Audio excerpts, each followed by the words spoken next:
नमस्कार साथियों, DMV classes के डिजिटल प्लेटफॉर्म पर आप सभी का हार्दिक स्वागत है। चलिए दोस्तों, आज अपन बात करेंगे पशु परिचय का जो तीसरा लेसन आज अपना रहेगा। और आज अपन पढ़ेंगे पशुओं का जो आमाशय के आधार पर जो वर्गीकरण है उसके बारे में आज अपन चर्चा करेंगे।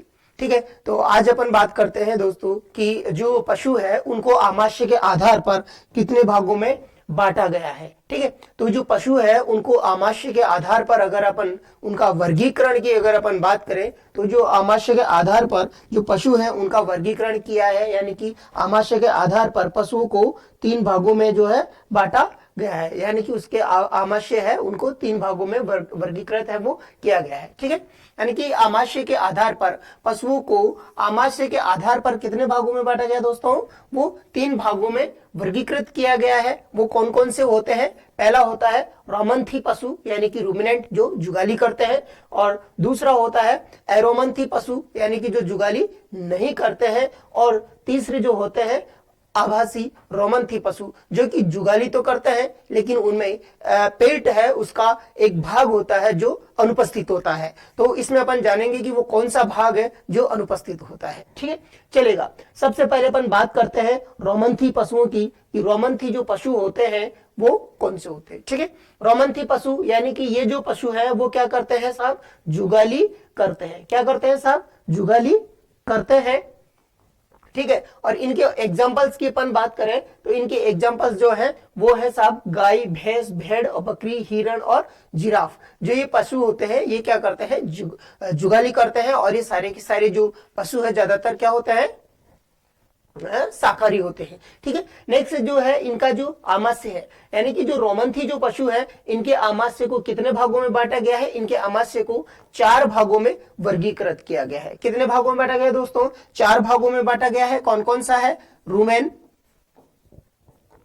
रूमेन फर्स्ट, सेकंड है रेटिकुलम,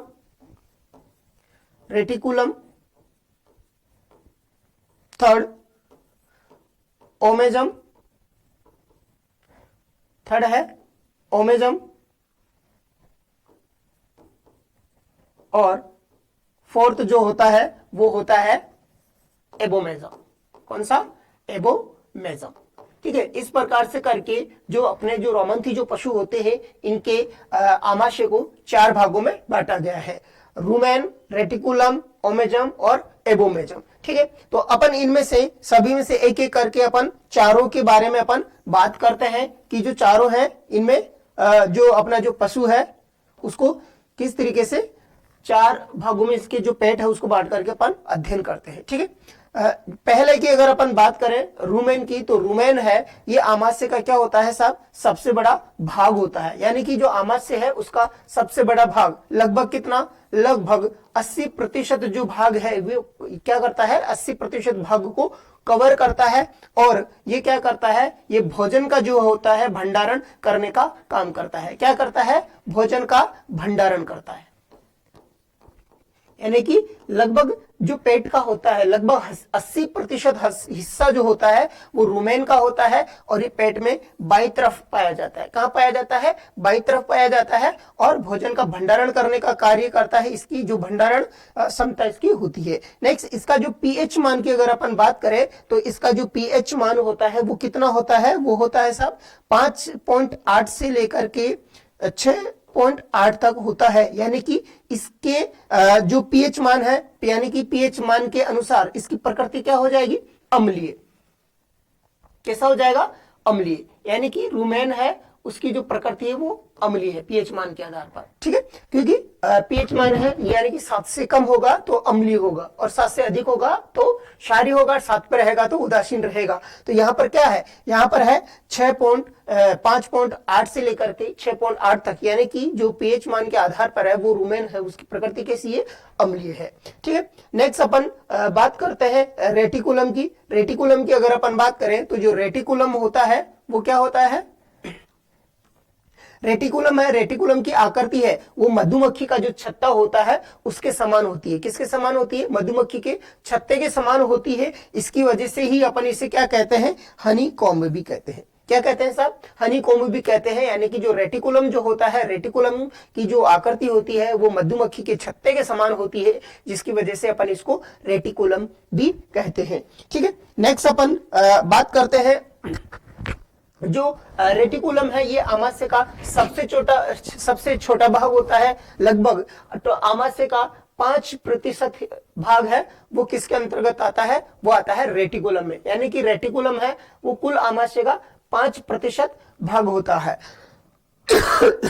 सॉरी, ठीक है। और जो रेटिकुलम है, रेटिकुलम क्या काम करता है, रेटिकुलम का जो मुख्य काम है वो क्या है कि जो भी पशु है वो कुछ भी अनावश्यक चीजें खा लेता है, उनको अलग करने का कार्य है वो रेटिकुलम का होता है। यानी कि जैसे पशु नुकीली कील खा जाता है, या पॉलिथीन की थैलियां खा जाता है, या कोई ऐसी लोहे की नुकीली चीज या कांच खा जाता है, तो रेटिकुलम है उनको छांट करके अलग कर देता है। ठीक है, इसके अलावा जो एक्स्ट्रा भोजन होता है, यानी कि जो पशु है अपना वो आवश्यकता से ज्यादा एक्स्ट्रा भोजन ग्रहण कर लेता है, तो एक्स्ट्रा भोजन को भी वो क्या करता है, रेटिकुलम में भंडारित कर लेता है। ठीक है, नेक्स्ट अपन बात करते हैं ओमेजम की। ओमेजम में क्या होता है कि ओमेजम का जो कार्य होता है वो जो भोजन के अंदर, यानी कि जो भी पशु जो आहार ग्रहण कर रहा है उस आहार में जो नमी होती है, जो पानी होता है, उसको अवशोषित करने का कार्य है वो कौन करता है, वो ओमेजम करता है। और ओमेजम है, यानी कि ओमेजम है वो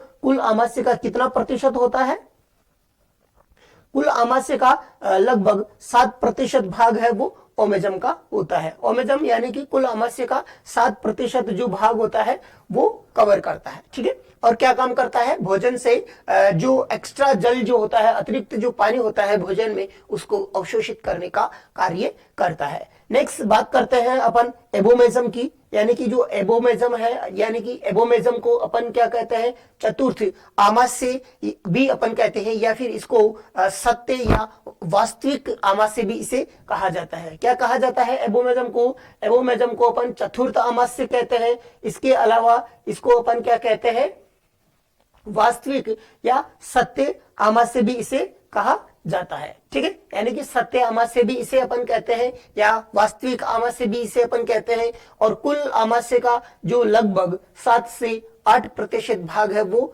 एबोमेजम के अंतर्गत आता है। ठीक है, एबोमेजम है ये क्या काम करता है, इसका जो मुख्य कार्य होता है वो होता है भोजन का पाचन करना। ठीक है, अगर अपन इस तरीके से अपन बात करें, यानी कि जो रूमेन, रेटिकुलम, ओमेजम और एबोमेजम है, इन चारों के कामों की अगर अपन बात करें तो रेटिकुलम का काम क्या, सॉरी, रूमेन का काम क्या होता है, रूमेन का काम होता है भोजन का भंडारण करना, मुख्य काम। ठीक है, इसके अलावा अपन बात करते हैं रेटिकुलम का। तो रेटिकुलम में अपन क्या करते हैं, रेटिकुलम में एक्स्ट्रा जो भोजन होता है या फिर कांच की जो नुकीली जो चीजें होती हैं, उनको लोहे की, कांच की या अनावश्यक अखाद्य पदार्थ जो होते हैं उनको स्टोर करता है, उनको अलग से छांट लेता है। इसके अलावा ओमेजम की अगर अपन बात करें तो ओमेजम का मुख्य कार्य क्या है, एक्स्ट्रा जो जल होता है उसे एक्स्ट्रा जल को, अतिरिक्त जल को अवशोषित करने का काम करता है। और जो एबोमेजम है उसका जो मुख्य कार्य है वो है भोजन को पचाना, यानी कि भोजन को पचाता है, क्योंकि जितने भी पाचक एंजाइम्स जो होते हैं वो सारे के सारे पाचक एंजाइम्स कहाँ बनते हैं, पाचक एंजाइम्स का जो स्त्रवण होता है वो कहाँ होता है, वो एबोमेजम के अंतर्गत होता है। ठीक है, नेक्स्ट अपन बात करते हैं रोमन्थी पशुओं की। तो जो रोमन्थी पशु, एरोमन्थी जो पशु है, एरोमन्थी पशुओं का क्या है, नॉन रूमिनेंट अपन इनको कहेंगे।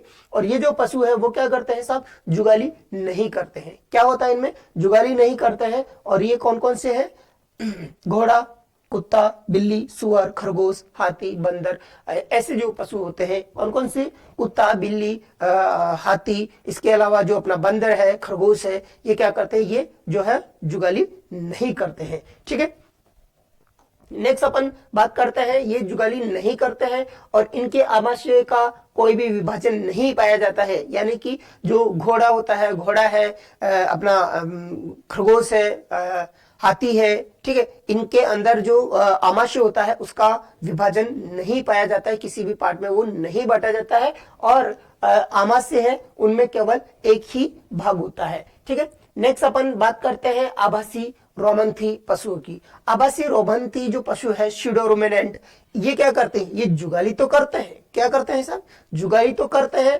परंतु जो इनका आमाशय होता है वो 3 भागों में ही क्या होता है, 3 भागों में ही विभक्त होता है, यानी कि इनका जो पेट है वो 3 भागों में ही बटा हुआ होता है। इनके अंदर ये मुख्य इंपॉर्टेंट है एग्जाम की दृष्टि से, इसके अंदर है ओमेजम है, वो क्या होता है, ओमेजम है वो अनुपस्थित होता है। और ये इसके जो एग्जाम्पल होते हैं वो होते हैं ऊंट और लामा, यानी कि ऊंट लामा जो है इनके अंदर ओमेजम है वो अनुपस्थित होता है।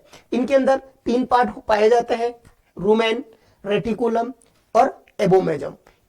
इनके अंदर रूमेन को C1, रेटिकुलम को C2 और जो एबोमेजम है उसको C3 कहते हैं। ठीक है, चलिए दोस्तों, इस प्रकार से आज हमने जाना है जो आमाशय के आधार पर जो पशु है उनको अपन ने किस प्रकार से बांटा गया है। ठीक है, उम्मीद करता हूं आप सभी को ये क्लास है जो पसंद आई होगी, और यदि आप लोगों को क्लास पसंद आई है तो ज्यादा से ज्यादा अपने दोस्तों के साथ क्लास को शेयर करिएगा और हमारे चैनल को सब्सक्राइब करिएगा। जय हिंद, जय भारत।